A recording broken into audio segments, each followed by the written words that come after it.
In the dead of night, silence broke.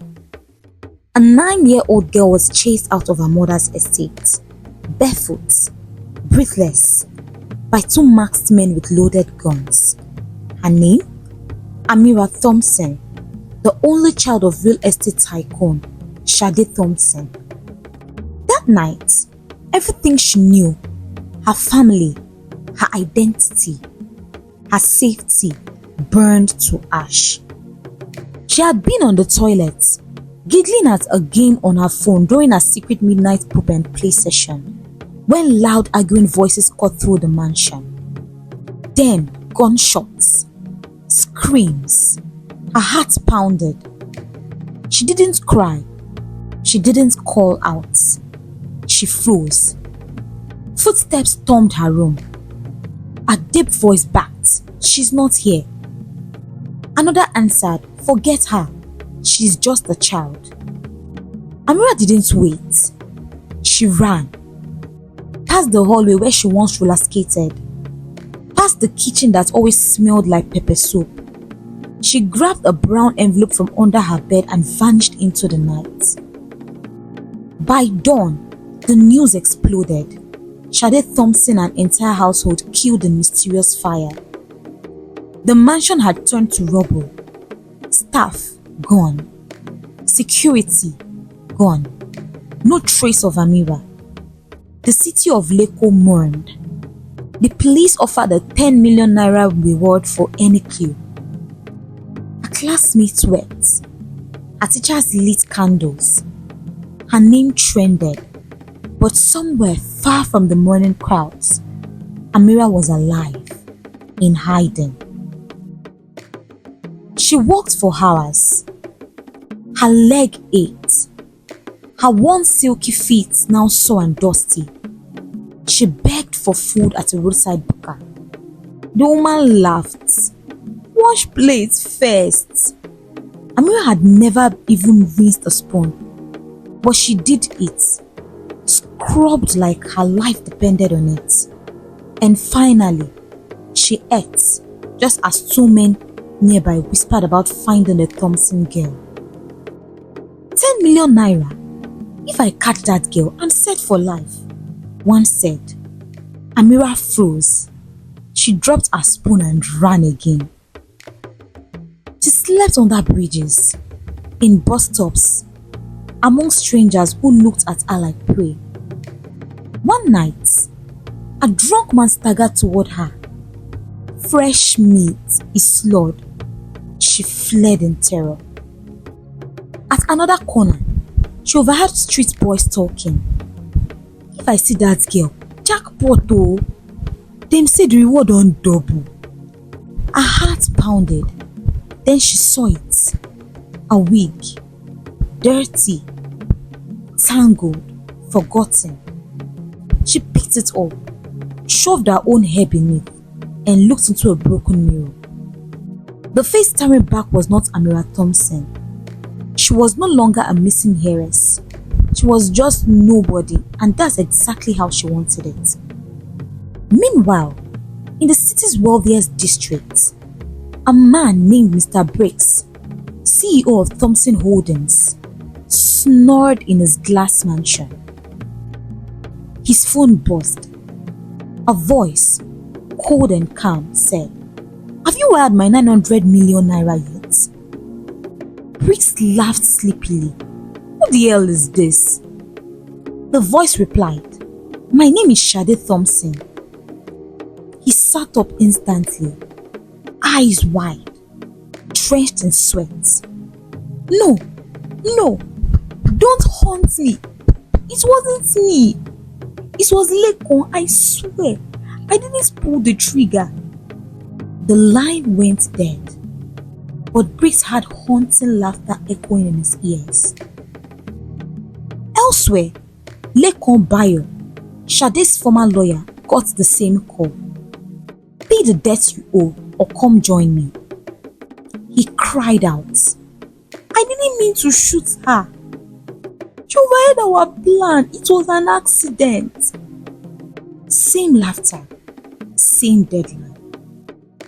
Panic panic spread among the remaining board members.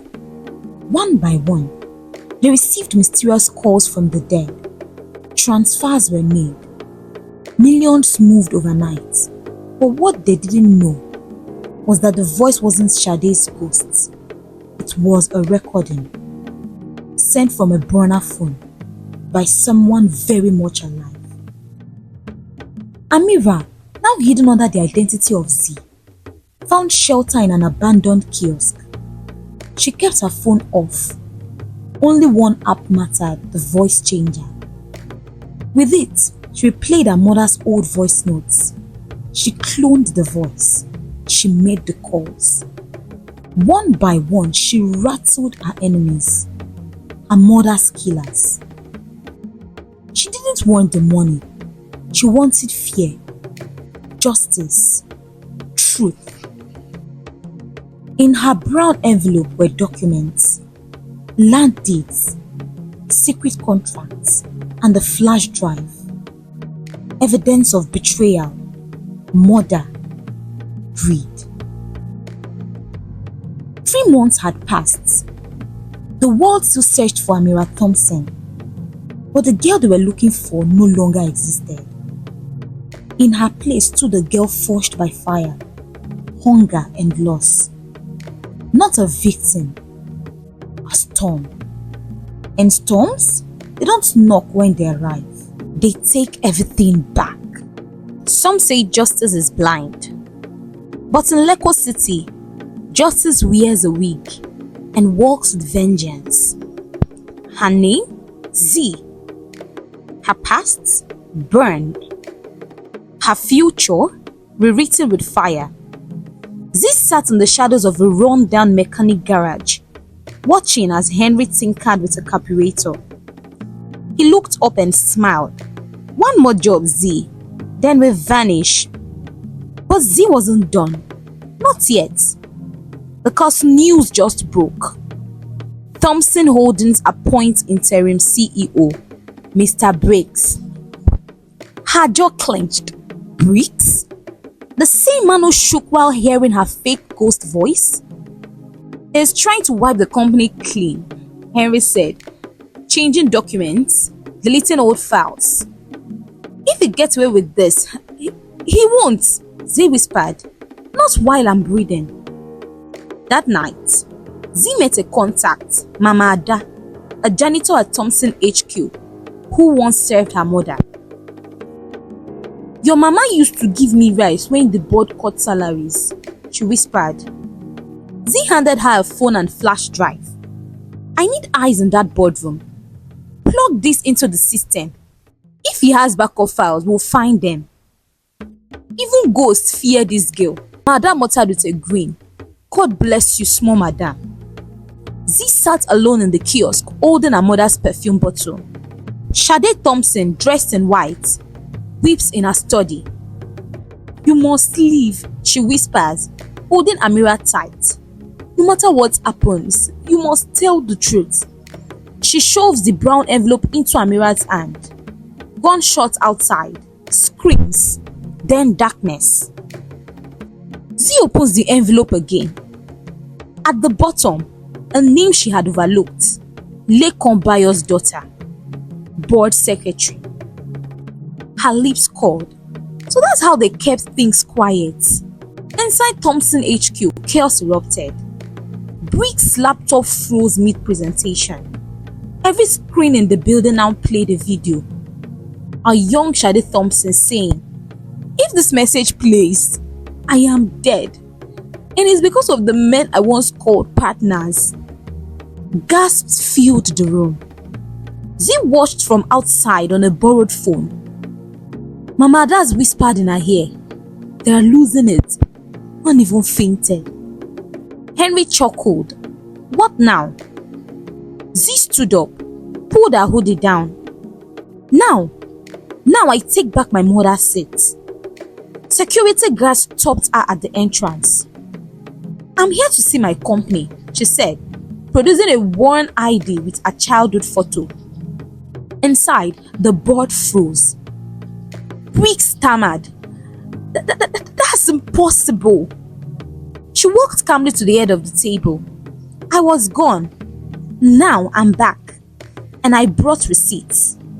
She dropped a flash drive. Play it. The voice of Mr. Briggs, drunk and terrified, confessed everything. The calls, the plan, the arson. One director whispered, "She's just a child." Z smiled. "No, I'm a storm." Siren howled in the distance. Henry texted, "They know. Police are coming. Briggs is calling someone." Z's phone buzzed. Unknown number. She answered. A deep voice. "You've made noise, little girl, but you haven't met with me yet. My name is Shadow." Her eyes narrowed. "Then meet me in daylight." She ended the call and whispered. They thought she was a missing child. They thought she was a ghost, but they never imagined she was the bait. Z had exposed the killers, but behind them stood someone darker.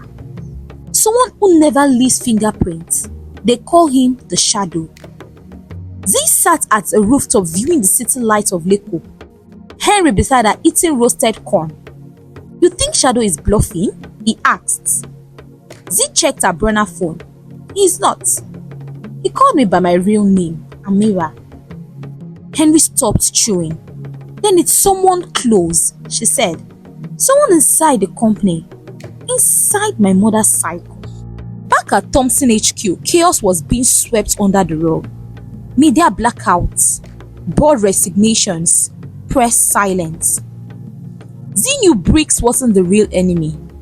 He was loud, flashy, and weak.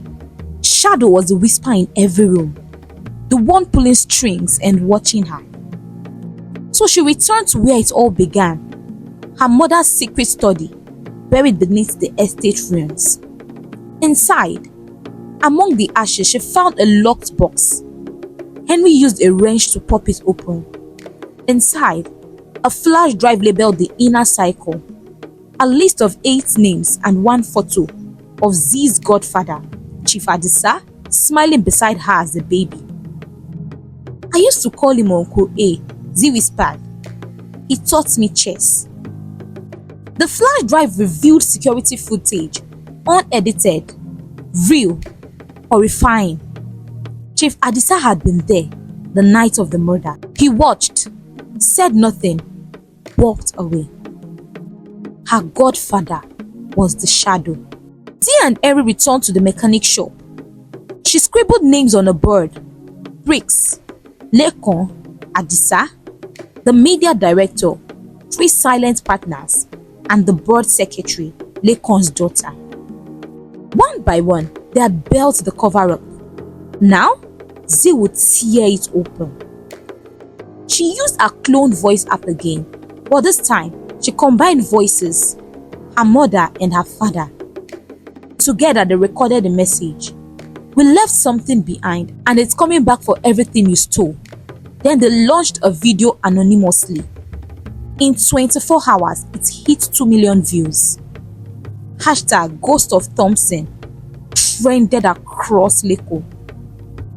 Chief Adisa now exposed summoned Z for a meeting. She arrived at a private lounge. No guards, no backup, just Henry with a hidden mic. Adisa sat calmly in a velvet chair sipping palm wine. "You are bold, Amira," he said, "but boldness killed your mother." Z stood firm. "You watched them die. Why?" Adisa leaned back. "She was planning to hand the empire to foreigners. You were just a pawn. She betrayed us all, so we removed her." "You didn't remove her," Z said. "You erased a generation.